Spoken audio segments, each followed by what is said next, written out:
In this new series, we are going to be analysing professional player setups, and I have chosen Stan Wawrinka as the first to feature. And the reason for that is that his setup is available on the internet, and also both his racket and his string has been analysed by the Tennis Warehouse University, so we have some stats to go along also with his gameplay, so we can do a pretty in detail analysis. If I enjoy doing this enough, I might just feature Stan for the time being. We'll follow his season as he enters into the indoor season, or he already has, but we'll continue following him as we head to the end of this year and see how he gets on. So to start off with, in this new setup analysis, I'm going to look at his racket first, which is the Yonex V-Core 95D. And we have a shot speed of 64.6 miles an hour, which in stock form is medium to low. That would indicate a higher length control. Moving along, we have a swing speed of 49.8 miles an hour. So again, low to medium. You should be able to get a decent amount of racket head speed with that in stock form. We've also got the swing weight at 311 and a 12.0 twist weight. So not the highest stability in stock form, and that does have a detrimental effect on the length control. The launch angle is a little bit higher, and stability on incoming shots is a little bit lower as well. So I'd say those two statistics are on the mid to lower end of the range. Onto the vibration frequency at 148. Again, that's about mid-range, I would say. A decent amount, again, of length and height control. And in combination with the flex or the stiffness rating at 65, again, mid-range. So we've got a very low to middle of the range racket here. That would be pretty decent for, again, length and height control. There's definitely potential for improvement. But seeing as Stan plays with new balls every 8 games, I guess comfort is something that needs to be taken into account. If you're playing with a racket that's ultra stiff, has an ultra high vibration frequency, and you're playing with newer, harder balls every 8 games, in combination with that string, I can see injuries with the arm being a potential issue. So a mid-range flex and vibration. And we also have a string pattern of 16 by 20, so a little bit of focus on the height, width and trajectory control again, although that does come at the cost of a bit of feel, and you could say length control as well. That also affects volleys, drop shots, and you can actually see it in Stan's gameplay over the years. This slice, the blocked return, his volleys have not been the best by any stretch of the imagination. In all honesty, his strengths lie in being able to absolutely pound ground strokes from behind the baseline, not inside the baseline, from behind the baseline. And I say that for a reason. We'll get into more detail as we go on. Right, this racket is also customized with a bit of lead tape. Well, I say a bit, it's probably a lot. He's got quite a bit of lead tape at 3 and 9 o'clock, which bumps up the twist weight and the swing weight to 360. So overall, the weight comes to 372 grams with an over grip. It's so high because also his replacement grip is a Yonex leather, so the leather grips tend to be heavier than the synthetic grips. Right, a setup like this is going to significantly slow down your swing speed for obvious reasons, and I honestly cannot see this setup being successful if you aren't playing with newer balls every 8 games. It's just too slow in terms of racket head speed to get the older ball through the court. Newer balls give you a lot more spin, a lower launch angle, which is really important as well, and pace off of the surface, so not just through the air. Once it hits the surface, it still maintains some of its carry. As that ball gets older, and if you're using a racket that's set up as heavy as this, I don't care if you're Stan himself, you're really going to struggle to get the ball through the court, and that's why I don't think this will be effective with older balls. You'd have to be playing with newer balls if you're going to get the best out of this setup. And luckily for Stan, he is playing with newer balls every 8 games, so it won't be an issue for him. But if anyone wants to try and copy his setup, just bear in mind the older balls are not your friend. Okay, a little comment on the swing weight. Generally, a higher swing weight tends to lower the launch angle, which in combination with the extra plow through gives you more control over the length. So you, in theory, should be able to swing out more aggressively and not have to worry too much about the ball going beyond the baseline long. But as I was just saying, once the balls get older and you lose that spin from the newer balls, they tend to slow up through the air, but more importantly, off of the surface as well. So you'll be having to hit a lot more shots, and that's where the general overpressing comes from. And of course, that high swing weight slows down your racket head speed, which slows down again the amount of RPMs you can put on that ball. Okay, let's move on to the string. So first of all, I'm going to look at the dwell time at 34.7 milliseconds. That's actually mid-range. So for a string with such a high stiffness rating, I'm quite surprised by that. But it's, I would say it's a good thing. It means that the launch angle, again, is about mid-range. Too high, obviously, we're going to have length control problems, and too low can cause the user to attempt to muscle the ball over the net.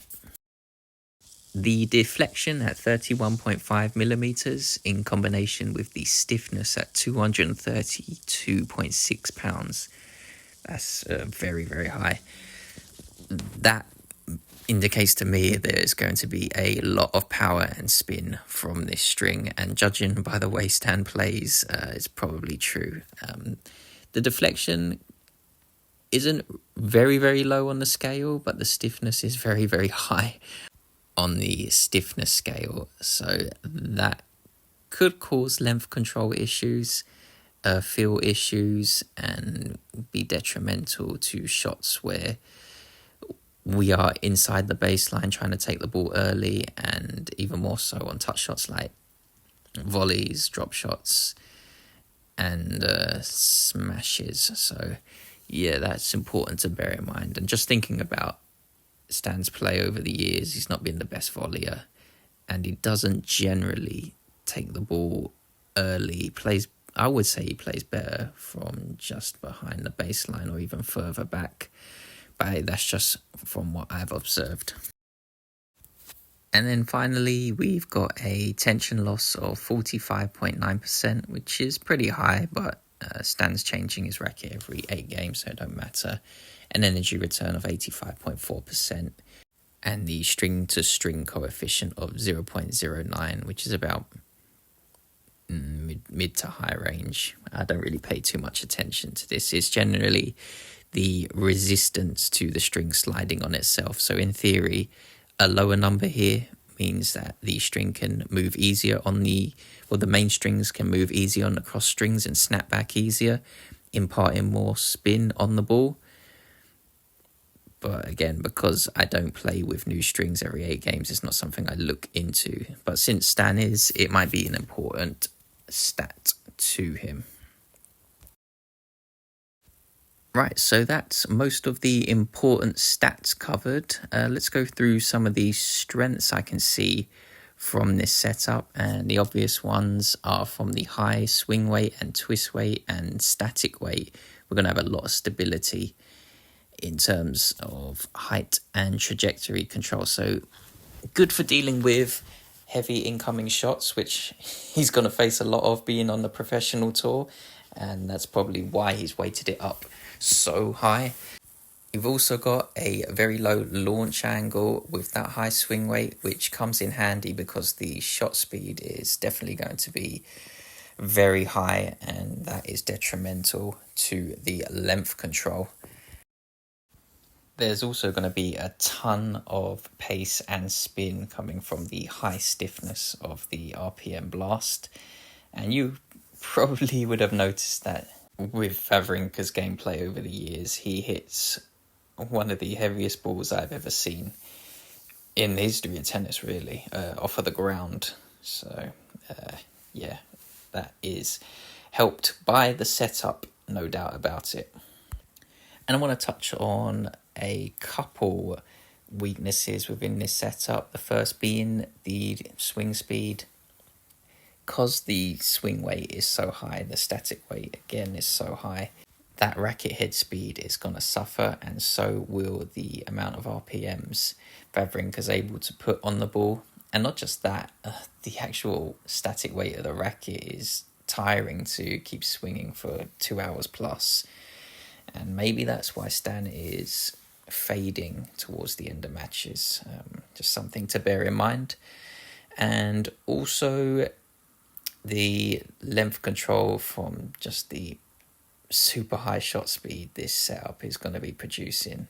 The length control is going to be pretty poor. So yeah, those two things I think we'll need to keep an eye on, as they are things we can control with a change in either string, racket, or both.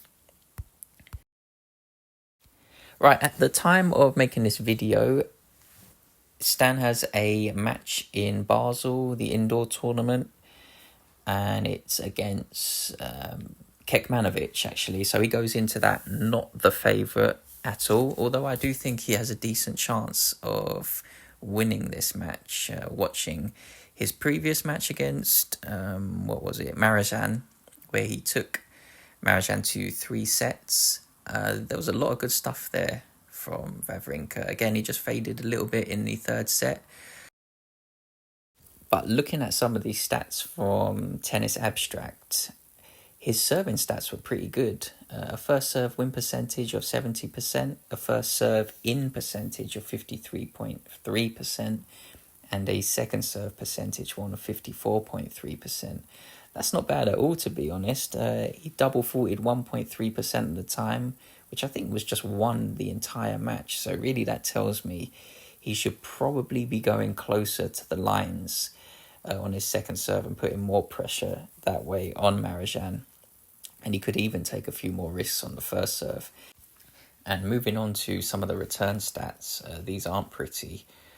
The first serve return points won percentage was 17.0%, so that's not good enough. And the setup is not helping him because it provides almost zero feel dealing with a harder incoming flat serve.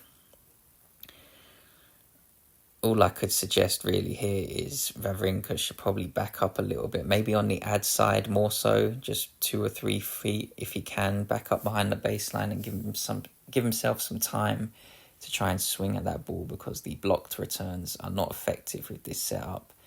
On the deuce side, it's a little bit more difficult because you open yourself up to the right-handers swing out wide, and you don't want to be caught too far out of the court, especially as Wawrinka's movement is not as good as it used to be.